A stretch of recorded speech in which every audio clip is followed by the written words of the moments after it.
តែរួមទៅខ្ញុំជឿហ្មងថាហុងសវណ្ណច័ន្ទសទ្ធីមិនធ្វើខ្ញុំខកបំណង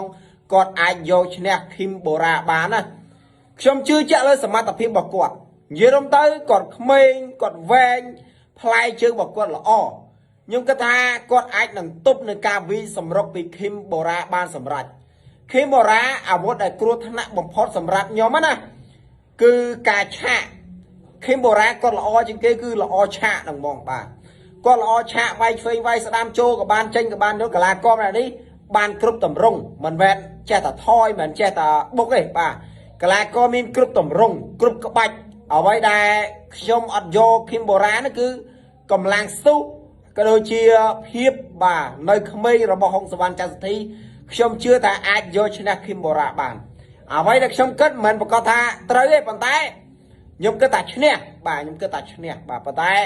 ចាំមើលទាំងអស់គ្នាថាគាត់អាចឈ្នះបានអត់អ្នកដែលរងចាំការប្រកួតនាគខ្មៅបន្ទាយមានជ័យឃីមឌីម៉ាគាត់នឹងវិលត្រឡប់មកសង្វៀនគុណខ្មែរថ្ងៃទី8នេះហើយបងប្អូនជាអ្នកគ្រប់គ្រងនៅលើវិស័យគុណខ្មែរអ្នកណាខ្លះដែល fan ឃីមឌីម៉ាអ្នកណាខ្លះដែលស្រឡាញ់ការប្រកួតរបស់គាត់ចូលចិត្តការប្រកួតរបស់គាត់